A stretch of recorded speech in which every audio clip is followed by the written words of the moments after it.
Good morning, good afternoon, and good day wherever you may be joining us from. Welcome to another edition of the Digital Download, the longest running weekly business talk show on LinkedIn Live, now globally syndicated on TuneIn Radio through the IBGR radio network, the world's #1 business, talk, news, and strategy radio network. Today, we're learning why continuous evolution is the key to business survival. We have a special guest, Sid Mohasseb, to help us with the discussion.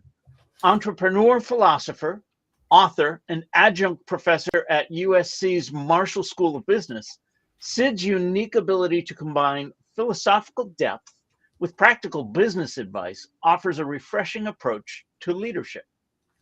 But before we bring Sid on, let's go around and introduce everyone. And while we're doing that, why don't you in the audience reach out to a friend, ping them, have them join us. We strive to make the digital download an interactive experience, and audience participation is highly encouraged. Right. So with that, Tim, would you kick us off, please? Yes, welcome everybody. My name is Tim Hughes. I'm the CEO and co-founder of DLA Ignite, and I'm famous for writing the book, Social Selling, Techniques to Influence Buyers and Change Makers. Excellent. Thank you very much. Good morning, Adam. Welcome. Good morning, Rob. Good morning, everybody. And hello, I'm co-founder of DLA Ignite and his business partner. And every time you introduce this show and you say we are the longest running weekly business talk show on LinkedIn Live, I feel a sudden surge of pride. It's fantastic because we've been doing this for 3 years or something, haven't we? 3 years. More than that, approaching 4. Wow. Excellent. Well, welcome and glad to have you here again. Bertrand, good morning and welcome. Hey, hi everybody. I'm the newbie on that team, to be honest. Yes. Bonjour. Sitting in France, I am the founder of Odysseus & Co., a very proud DLA partner. Sorry, and I'm quite happy to be sitting here with you on Friday. Well, we love having you here, Bertrand, so thank you. And myself, I'm Rob Durant. I am the founder of Flywheel Results. I help startups scale, and I too am a proud DLA Ignite partner. All right, as I said, on the Digital Download this week, we'll speak with Sid Mohasseb. Sid brings decades of experience in helping leaders navigate uncertainty and avoid the pitfalls of static thinking. His insights push business leaders to break away from conventional wisdom and embrace disruption as a path to growth. Let's bring him on. Sid, good morning and welcome. Hello, Sid. Good morning. Good Sid. morning. I felt kind of left out not being a DLA partner. We can work on that Never too. too late. It's never too late. Sid, Good let's morning, start by gentlemen. having you tell us a little bit about you, your background, and what led you to where you are today. The last part may be a little hard to explain. I guess life did. But I Right. can tell you a little bit. I can tell you a little bit about and I'll give you the 25 cents version of it. Invoice me. I'm an immigrant. I came to United States in 1976 and went to school here and started a career. Actually started a company while I was in college and then exited. And started a career in the consulting business, management consulting business. Became a partner, very large clients such as Federal Reserve Bank, Motorola, IBM, and sort. Started my own firm focusing on turnarounds and buying companies and leverage buyouts.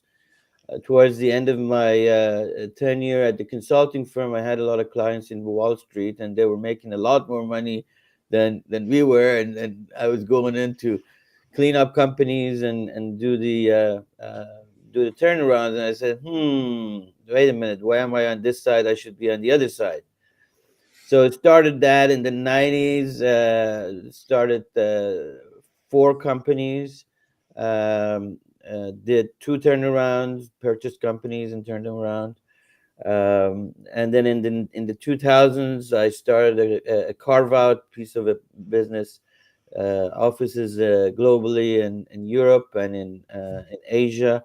That was a huge success. We were able to increase revenues by about 30-fold in close to a couple of years.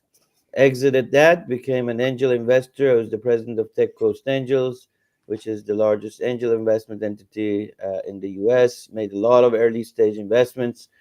Started a fund, a venture fund, and then jumped into one of our portfolio companies in 2010 to drive it to exit. Sold that company, which was a analytics company, to KPMG, and spent a little bit of time at KPMG as the national lead for strategic innovation. And along the way, I've been teaching at various places. I teach at USC, as you mentioned, both in the engineering school and in the Marshall Business School. I've got a couple of books. I'm kind of old enough that I have become brave to write a lot of articles and put myself on the line. As you mentioned, a lot of people know me as the entrepreneur investor. I don't recall who first called me that, but it kind of stuck. Because I believe that that things happen first in your mind, and the philosophy that you have as a personal, authentic person, an entrepreneur, and that's how I see the world through that lens. Fantastic. Well, thank you for that. Sid, I want to start with a foundational question. Now, businesses, just in the course of doing business, always face challenges. How do you know when it's time to evolve your business strategy versus just push through?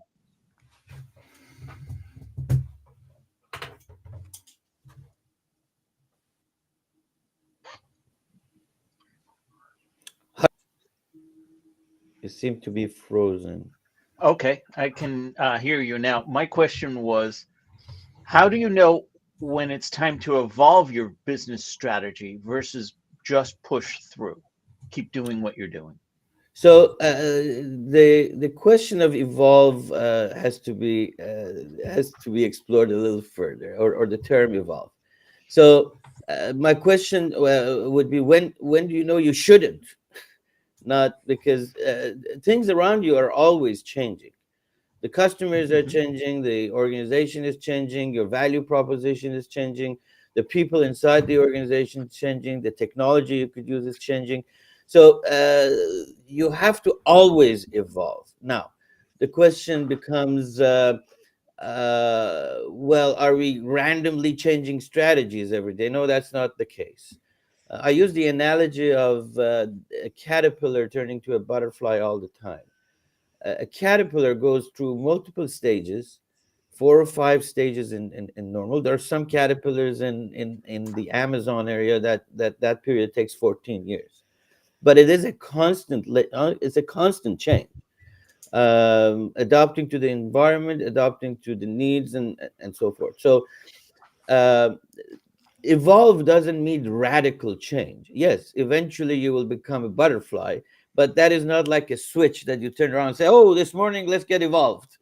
It's an ongoing process, and it has to do with how you see the world. Whenever you say, I am good enough, whenever you feel that okay, I've got it, I'm making $1 million a minute or a day, that's exactly the time that you have to think about evolving. The fact of the matter is, it's not you that drives success, it's them. And I can explain that. There are 5 pillars to any organization, gentlemen. There is the customer, there is the employees, investors, partners you deal with, and eventually the society. These 5 pillars drive a business. Every business, doesn't matter if you have a donut shop or if you're IBM and Microsoft or Tencent in China. It's the same 5 pillars. On the other side of these 5 pillars are people. Let's start with customers. We have an illusion that we make money. We have a sales force. The fact of the matter is the decision of giving us money is somebody else's. The buyer makes that decision. We have no decision in that. We have the illusion as companies that we have the decision. We don't have the decision. We have great salespeople. We present our stuff, but at the end of the day, the one who hands $1 or $1,000,000 to us is the buyer. They make that decision. They make that decision based on a series of reasons that they have, and those reasons are constantly evolving and changing. Why? Because the same 34 to 25 to 34-year-old customers that we think we've been serving for 5 years, and they're not the same people. They have different needs. The market has changed. So it is the understanding of that reason and the exchange that we can create as a company that makes a decision to do a transaction with us. The same thing is with employees. We are generally under the illusion that we hire people and we give them a job. The fact is, in their mind, they accept a job, and they accept it based on their own terms, not our terms. They didn't sign up to be creative at 3 o'clock in the morning. They decided that this money is going to give me a benefit because my son is not feeling well, or I need to pay for the rent, or and that's what they decide to engage you with. Their reasons. The people now that are getting employed are very different than 5 years ago. Their demands, their expectations of salary, their expectations of working from home, it's all different. So they make the decision of being productive or not being productive. The definition of productivity is as we measure it, that's true, but they define it. The same thing with investors, the same thing with partners who engage with us, and of course, the same thing with the society that we operate in. So here's the deal. When do we evolve? When they evolve. Because they're really they are profit and revenue, in my opinion, is an outcome. It is generated as a result of a series of decisions that's based on how we deliver value and the exchange that we have with our constituents or stakeholders. Those 5 pillars. So I absolutely get that, what you said. That makes perfect sense. So we've all, to some extent, been under the illusion that we're in control. You know, I'm creating the product, I'm selling the product, you're the buyer, and now I've acknowledged that, in fact, the other people other than me are the ones that are actually driving the business and the business success. So given that I've always been wrong about my role in this, how does that shift how I need to envisage development of the business? Because it's entirely different now, isn't it? An absolutely wonderful question. Absolutely wonderful question. So if and what do they say when you're an alcoholic? The first thing to do is to say, "Hey, I'm an alcoholic." You just said, "Yeah, I was wrong," and that's okay. Being wrong is not bad. That's how we evolve, by realizing, okay, this doesn't work or that. So, what does that do essentially to the role of the leader? Because that then trickles down to how we operate on the front lines. The role of the leader then switches to being a conductor, to being a harmonizer, because there's a give and take. I can satisfy my employees 100% and not satisfy my customers and their reasons, or my investors. I can give a lot of money, a lot of benefits to my employees. I can cut my costs and control my margins with the customers and create the best, most exciting quality of product. But then there's nothing for my investor. I can truly do wonderful things if I cut corners with respect to environment and the things that I do. I haven't satisfied the reasons of my society, but I've created a lot of money. So there is a give and take. So when we say give and take, that requires an act of harmonizing. And it's not balancing. These are not equal parts at all time. This is like a symphony. So another thing that I always say, it's not a matter of work-life balance. It's a whole life balance for us as a company, as individuals.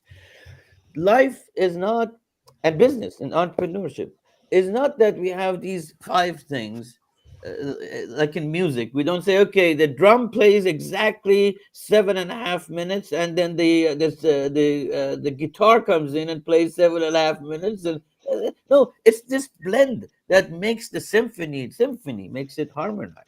So the role of a leader becomes a harmonizer that's constantly realizing what is changing and constant. It's always in flux. It's not a one time I optimize this formula. And if that's pushed down that method of leadership, then it becomes a different structure. Now let's see what this does. If I'm saying that, for example, let's take these notions that would change. We say, and this is pretty prevalent in the HR business and so forth, and say people have to belong to us. No, we have to belong to them. This notion that people have to belong to us puts us at the center, the controller, meaning we empower people. The fact is, they have the power. They have the power of creativity. They have the power of productivity. They have the power of execution. They have the power. We don't have the power to give them the power. We just have to facilitate them to create and apply that power to the collective advantage of the company. So in this case, if you look at it this way, culture is not imposed. We don't sit in a room and say, oh, we have a culture of productivity, we have a culture of this or culture is created because we're satisfying similar reasons for people of similar minds, and they bring their reasons to the table, and then the symphony begins.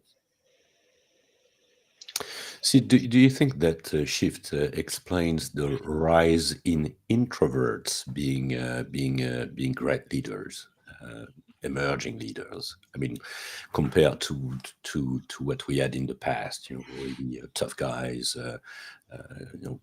basically shaping a vision and then pushing that vision into the organization with a lot of strength. Well, I have a belief that what made us us in the U.S. and also I think in other industrial worlds and where capitalism, if you would, prevails. What has made us us was an unwritten, unadmitted understanding of what I just explained. Except over the years, um we have focused on creating metrics, particularly at Wall Street, that are outcome based. A lot of folks at Wall Street, they make a lot of money. Who am I to judge? But these analysts sit in a room and say inventory turnover is high. Man, have you ever managed inventory? No, except on a piece of paper.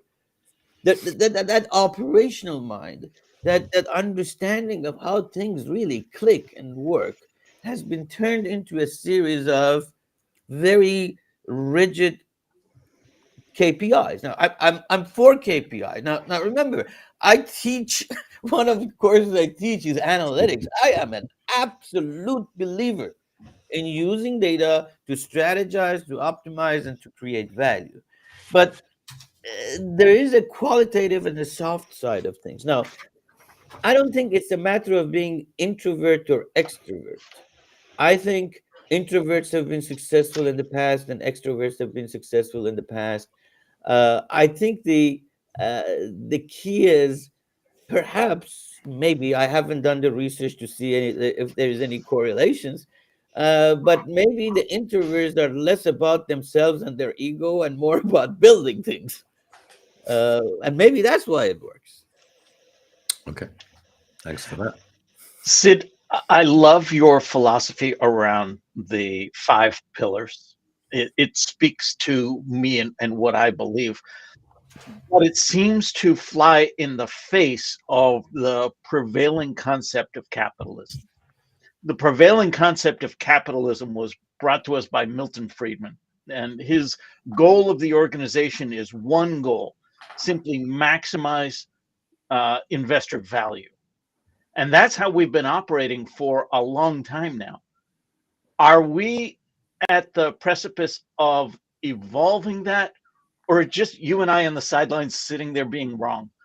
No, I think so. Let's talk about capitalism. So first of all, I don't disagree with him. That's one man's opinion, but it is a pretty good opinion. The question is, how do you maximize profit? See, it's the matter of approach of how we get there. It's you and I want to go on vacation. You want to walk 1,000,000 miles to get from Los Angeles to to New York to have a good time? No, I'll say there's a better way of doing it. It's more efficient. Everybody is on board, and we'll having drinks and margaritas along the way. The question is not if we want to maximize profit, but the maximization doesn't start with profit. You have to maximize what you deliver and how you satisfy the reasons. If you maximize and harmonize, because you can't maximize one of these pillars, you mess up the other one. I mean, there are a million examples of it. Let's take everybody's darling now, Mr. Elon Musk. Okay, so he did a great job at SpaceX because those people, as employees, focus on employees. Those people love to go to Mars. They have a mission, but the folks at Twitter didn't have the same mission. You apply the value exchange was different.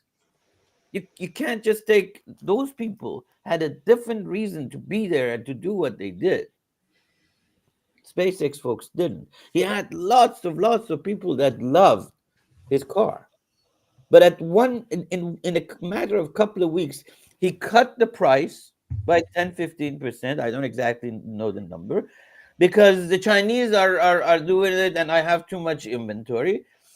He ignored the fact that some people had bought a car last week and they haven't even received their car, made them upset, broke that exchange relationship, and wanted to give himself a $56 billion bonus. That, my friends, is not harmonizing. It may be optimizing his shareholder, but it will have consequences, and it does. I mean, if he's lost 83% of revenue on Twitter, there's something there. If for 8 quarters in a row he has had excess capacity in Tesla, that says something. So when it comes to harmonizing, Sid, because we talked about partners, customers, investors, the employees, the society, right? But these have different triggers, right, and potentially even different targets. So how do you make sure as a leader that so what's the recipe for aligning the target and creating that symphony you were talking about? Because in my experience, that's a very challenging thing to do. That is, but the rewards would be the profits that Rob just talked about. The rewards would be worthwhile. I have a good friend of mine. He's not my client. I don't sit on his board, and we have wine every once in a while. And he became, when I talked to him, the first thing he said, "Sid, I'm going to do this with my company." And he now calls himself a platform, not a company. And he says, our mission is to do these 5 things. His profits have doubled in a matter of 6 to 8 months. Doubled. His clients say, we've never seen anybody look at and you genuinely are practicing. So it is complicated. It is hard. It is hard though if if you play football, and I'll take you out. You may be a great athlete. If I take you and for you in France, let's call it soccer. So if you're playing soccer and you're Ronaldo or you're Zidane, and I put you in a basketball game against the likes of LeBron James, you're not going to win because the rules are different. You may be a great athlete, so you have to change the way you look at this formula, and you look at this thing that this will change. Everything will change, and these people have, and they are people, and they are the ones who are generating revenue for me. It's not just the customer. Hey, people say customers are the king. Yeah, but no king can manage an empire without the rest of the people. It just it's not possible. So the idea of harmonizing in these five pillars means recognizing the reasons, and guess what? It's not perfect. It's not perfect, and there is give and take. And if you believe in this and you really approach it, then you don't measure the outcome. The fact that I made n number of dollars at the end of the quarter doesn't mean that my strategy was right. Doesn't mean that it doesn't mean that it might have been that the guys, my competitor, lost their best salesman. It may be that it's not that they increased their price. I had nothing to do with it. They had a flaw in their manufacturing. They had delays. It's not necessarily an indication that my strategy worked. If we measured the outcome, measure from a strategy, measure, are you delivering the reasons for these people? And if you are, you're on the right track. So the measurement changes. Okay, so we've all been viewing this from the wrong direction, and we acknowledge that we need to keep these five different pillars in balance. So hopefully people are watching the show and they're thinking to themselves, I need to go away and rethink how I'm doing business. So what's the starting point for people? What do they need to do first to start to get an idea and think about how they can do these things differently? Um, Again, an excellent question. So the starting point, first of all, some of your audience may say, "What is this guy smoking?" It's not possible. It is possible. It is possible. You will see a lot of, if you really look at various organizations, whoever you like, you will see traces of this. Maybe they practice in one area or another for a period of time. And I think, going back to Ralph's question, and I think this is the core of capitalism where we started. This is what we did. We built companies to deliver value. We didn't build companies originally to optimize profits. It just happened, and at the end we said, "Oh, but that's the core of capitalism."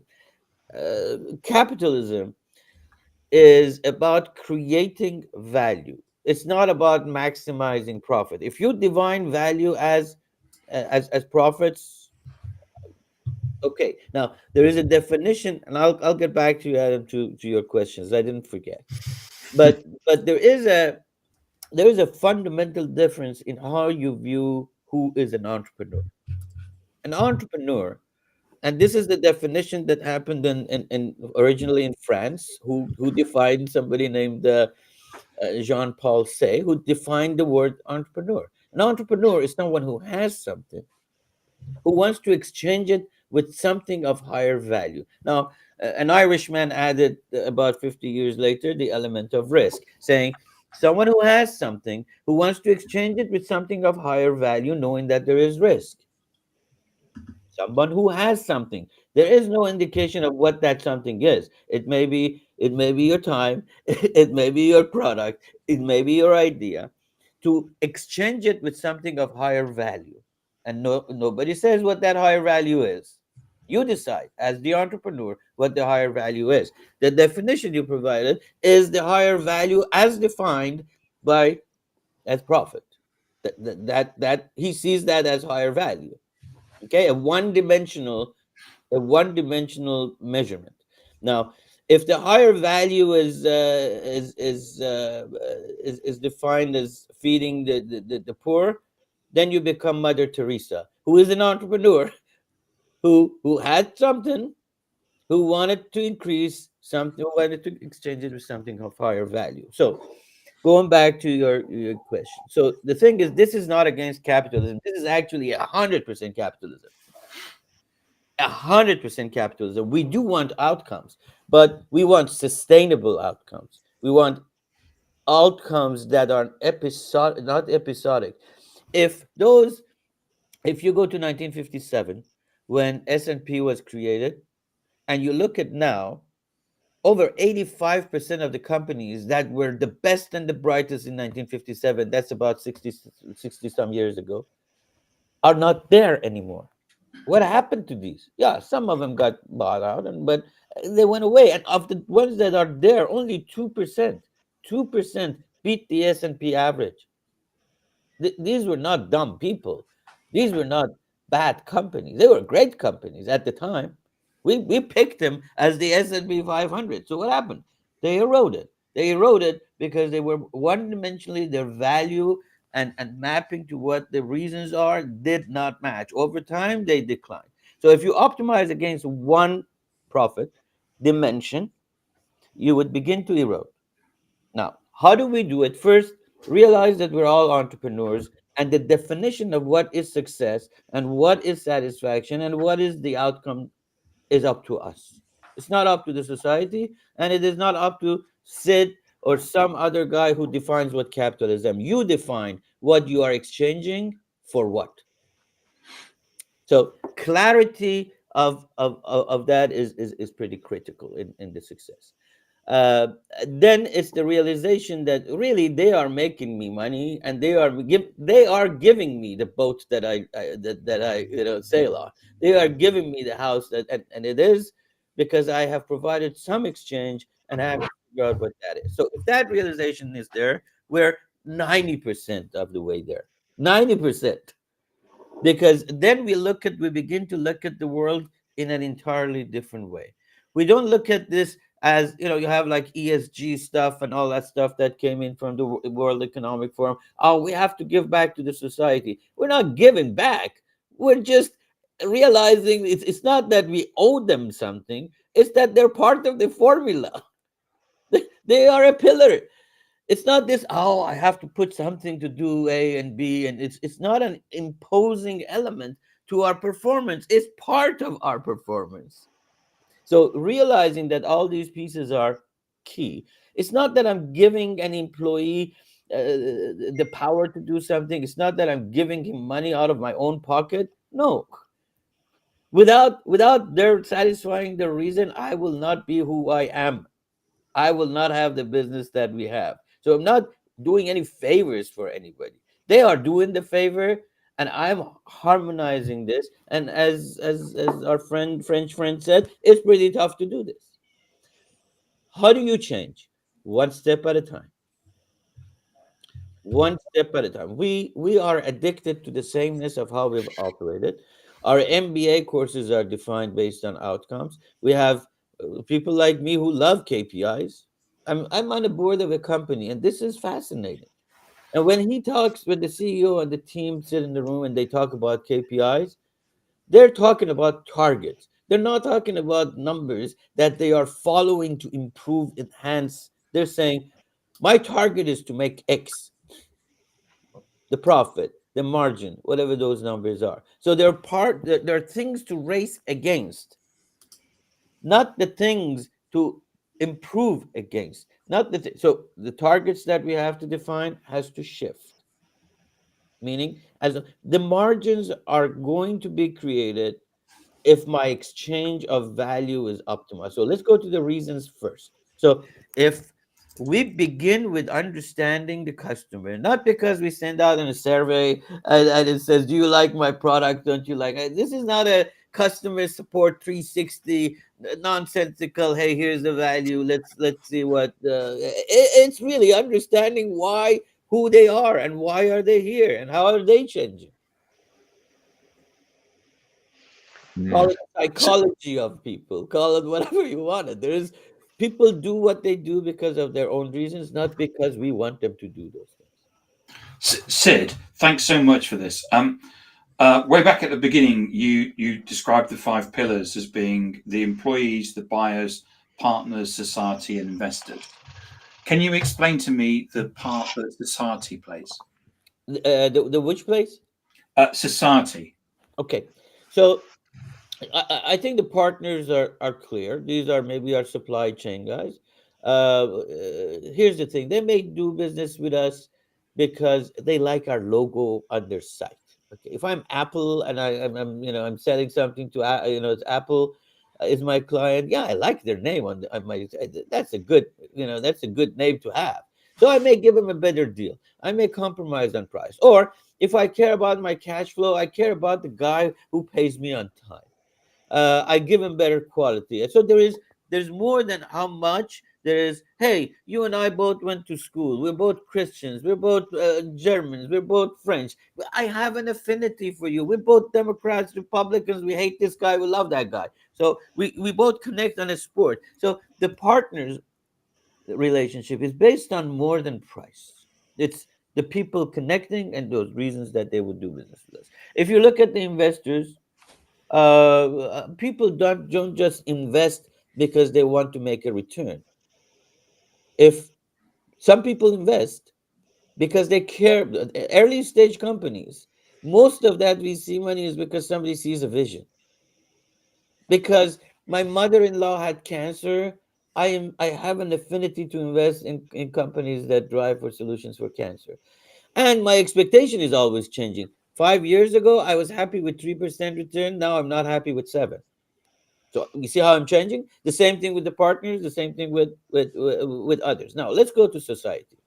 So we have to operate as a company. No company operates in a vacuum. We operate in an environment where where employees are provided to us, a crime free is provided to us, an environment to excel is provided to us, we pay taxes, that tax benefits are provided to us. We operate within an environment that if we violate certain rules, we would have a problem. If the society is not being taken care of or the reasons are not being met, we would have consequences that would impact our employees and our business. So there is an exchange there. It's not because we're just philanthropic people who go out there, and it's not a nonsensical thing that hey, I'm going to pay something to to get rid of the bums or the clochers or the the homeless. It's a matter of if you want to operate in a healthy environment, you have to consider that society is a component, a pillar of your of who you are. Yeah, I remember when Lehman's went down in London, and it was the dry cleaners and the coffee shops and the and all of those things that were affected because people weren't going there and buying their coffee on the way to work and getting the dry cleaning done, etc. The guys at Lehman had already taken their bonuses. Absolutely, yeah. As you talk about the 5 pillars and the harmony and the balance, I'm reminded of the fixed mindset versus the growth mindset. Mhm. And I think for those of us that only want to focus on that one pillar, again, I come back to the shareholder value and investors. That sounds more like a fixed mindset, a fixed pie, if you will.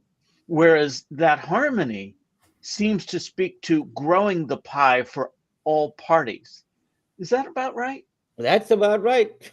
That's about, I've never had it explained that way, but I love it. Yes, the absolute thing is some people negotiate, and this is one of those things about negotiation that, hey, if I've got, if you want 51% and I want 51%, even if we say, hey, let's split the difference, you didn't get what you wanted, I didn't get, so it's not a win-win, it's a lose-lose. This idea of, hey, you and I are negotiating, say, hey, let's split it in half our differences. You wanted 51%, I wanted 51%. So if we split it in half, you didn't get what you wanted, I didn't get what I wanted. It's lose-lose. to create a win-win, you have to increase the size of the pie. So I get what I wanted, and you get what you wanted, and the 51% is more than what it used to be. So you're absolutely right. If you optimize against one dimension, you may get that one dimension, but for how long? Questionable. Is that sustainable? Questionable. Now, the other thing is this.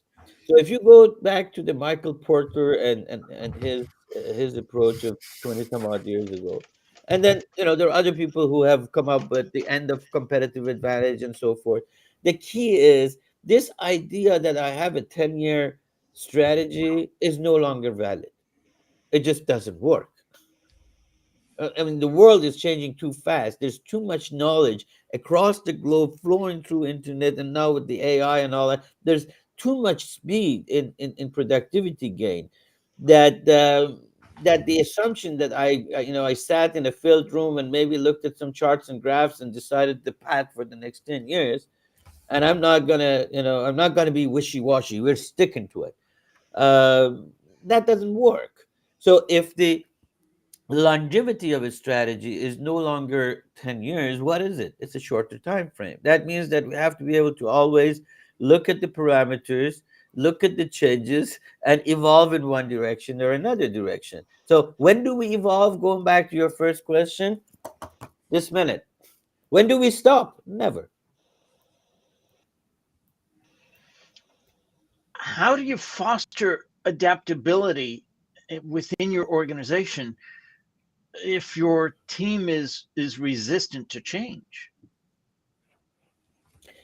So let's talk about change. So there are a few factors. That's one of the things that I talk about a lot. I write a lot about. I've got TED Talks about it. So we have to look at change from two perspectives. First of all, imagine, gentlemen, and the audience that's sitting there for a minute. Imagine with me that if I don't know if it's 72 degrees outside, the birds are chirping. It's absolutely beautiful. Everything is just absolutely wonderful. You want to be a scientist, you are. You want to be Kim Kardashian, you are. You want to be the president, whoever you want to be, the ultimate thing, and you are. Imagine everything is absolutely perfect. Now imagine nothing changes. Absolutely nothing. You have a 5-year-old, you will never see your grandkids. That 5-year-old will forever stay at 5-year-old. You have McDonald's for lunch, you will always have McDonald's for lunch. There is no change, zero change. That's a horrible, horrible place because you have absolutely no options. You have zero options. The only friend that we have that provides us with options to progress, to grow, to change, to evolve is change. Without it, we are as stagnant as we can. But that's simultaneously very heartening, but also very scary, isn't it? Yes, it is. Particularly because you've swept away all the cornerstones of a belief system. This is how things are. This is how you need to. This is what you're trying to achieve. And all of a sudden, that's all gone now. And I think that a lot of people are looking out into the world, and they're finding it very difficult to chart a course. So 40 years ago, you would go and start work at IBM, and you would work there until you retired, and then you would leave. And you had a job for life, and there would be developments within that environment, but you would basically be doing the same thing unless you consciously made a decision to do something different. Now, whole industries are born and come up overnight and are swept away overnight. And the idea that you will go to university, you will learn to do something or a trade, you will learn to do it, and then you will do that until you retire, that just makes no sense in the modern world. So people are likely to be scared by the fact that many of these barriers have been removed. So how do people kind of, I guess, how do you meditate and think about your place in this new world where everything is different? Yeah. So this is again, Adam. I think you and I could have a conversation for another 3 hours with the questions that you come up. And we you will open up the bag of worms here, my friend. So here's the thing. The fact of the matter uh, is let's go from the change. So the change that we talked about, people change for two reasons. A, they believe in the severity of the problem or the opportunity. The severity of the problem or the opportunity. I'm working here, I change in one direction or another because I think if I stay here, I'm going to lose my job, I'm going to lose my life, this is going to be horrible. Or I think over there it's better than here. So I change. So there have to be a severity. It's not marginal, it's severe. And then the second is the direction of change, which goes with trust. I trust my leader and I will follow him in that direction because I trust that that's the right direction. I would trust him only if he has originally trusted me. Trust is a three-way thing. It's not a two-way thing. First, I have to trust myself as a leader. Second, I have to trust people. And then they will invest their trust in me. Only then. So change comes in that package. Now, going back to whether we want it or not, the AI environment is creating a $15 trillion. 15 trillion. And this is an estimate that was given by McKinsey 3-4 years ago. That number is bigger now.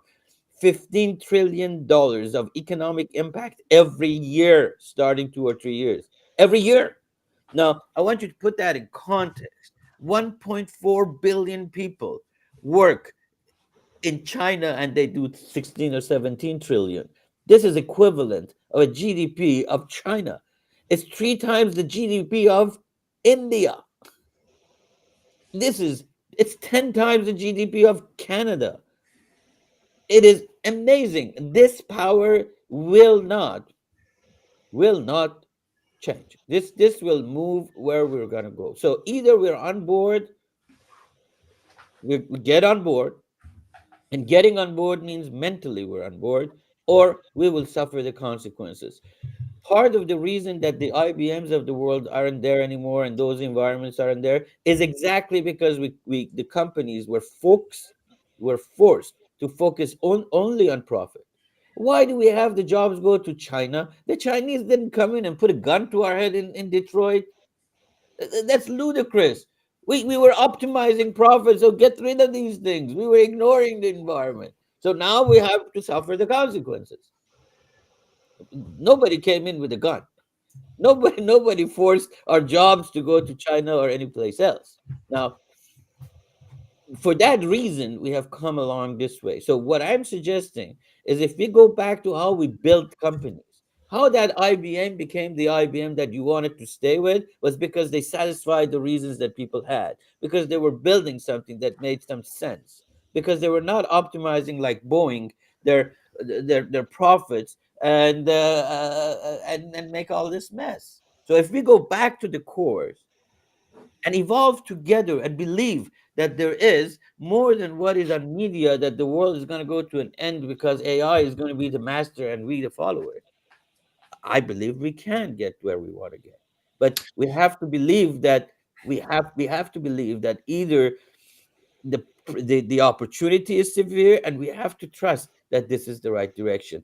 That's the fact that they're scared, people are scared, is there. So the severity is there. Now they may not see the severity of the opportunity, but they certainly see the severity of the problem on the other end.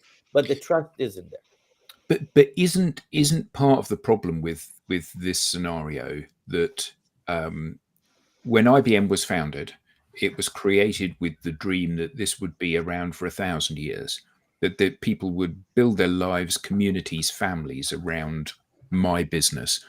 And the same with General Motors, and the same with Kodak, and the same with all of these massive conglomerates that were built. And yes, the company was built. We had in this country Port Sunlight, where there was a village built for the workers in the factory. And, because the rich mill owner decided that actually I need to give a better quality of life to the pit. So he got incredible loyalty from his workers. They worked really hard. They were really committed to the company. They had security and healthcare and all of those things. And this was 150, 200 years ago. Remarkable. But now companies are driven by profit and more importantly, by short-term profit. So I come in as an investor to your business and I say, if we lay off those 10,000 people and we move that development or that manufacturing to insert developing world nation here, China, India, Indonesia, wherever it may be, we move the work where I'm paying people not $500 a day each, I'm paying them $50 a day each. I've got a 10x increase in my profit on the manufacturing portion of my business. And for most investors and for most directors of businesses, that's a very beguiling thought. I'm compensated based on how much profit I can make for the business. All of a sudden, I now have the opportunity for me to do one of these things, which I'm sure all of us would agree is the wrong thing to do. For who, Adam? The wrong thing. See, this is the thing. I mean, morally wrong. If we've made the leaders short-term thinkers, and they're in it for themselves, for them, it's not the wrong thing to do. We are incentivizing them to do that. Yeah, but that's what I mean. It's you and I would see that as being morally wrong. I'm going to lay off 10,000 people. I'm going to turn that lovely town into a ghost town because I'm the main employer in that town. And we've seen it in every country in the Western world happen this way. Those things have been outsourced to a cheaper manufacturing place. People have been laid off, and then all of a sudden the company falls from favor. People don't want to buy the products because of how they've behaved. But the chief executive, the managing director, the board, they don't care, because I've gone from earning $500,000 this year to earning $25 million next year, and then I'm on a beach. I've got my, it's like a scene from Trading Places. Tim's out on the yacht. How you doing, Tim? And we're having a great time because we've profiteered on the back of people's misery. Now, until we put in place a longer term thing, we'll continue to have Lehman Brothers type situations and companies going under, because I'm going to make a killing today, I'm going to retire tomorrow. It's not my problem. So how do we change this? I mean, that's a great question. I mean, there are examples from here to Timbuktu about that. I think during COVID, Hertz, the car company, was filing bankruptcy. The day before the bankruptcy, the CEO got a $10 million bonus because he thought about going to bankrupt the company. What's the logic? Merrill Lynch was sold to Bank of America, and the guy who concocted this whole thing that they were going down got $150 million bonus. How does that work? That just doesn't make any sense. But that's what we have now. I don't know. I'm not smart enough. I don't have enough influence to say, how do we get people to come out and put their personal interest aside and think of those 10,000 people and all those things. Now, before I can become a son, or any one of us can become a son, or even a central heating agency that warms up a 20-story or a 50-story building, I got to be able to warm up my own room. I would say, if we begin to think, each one of us, as the entrepreneur, whether our what we exchange our life and things with is A or B or C, as an entrepreneur, as a small company, if we begin to practice based on logic. I mean, what I'm saying is just simple common sense. I didn't come out from this, this is not the result of a 17,000 variable optimization. This is obvious. It's obvious. If we practice common sense and the obvious, practice it, then we will have the trust of the people. We will have companies that would stay a lot longer. And maybe if I warm up my room and you warm up your room, one day we'll have a city that is warmed up. Wow. Rob. Sid, this has been great. Where can people learn more? How can they get in touch with you? Obviously, my name, if they search Sid Mohasseb, they will find a lot of my books and my writings and stuff like that. My email is sid@mohasseb.com. It's pretty simple.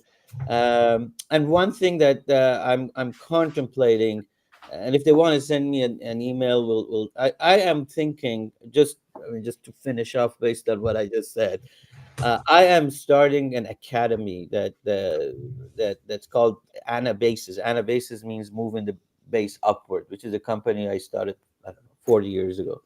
And the objective of this academy is to get as many people exposed to as many of these ideas as possible, to work on entrepreneurship and the mindset of people, because I do believe in capitalism. But what we have now is elitism. It's not capitalism.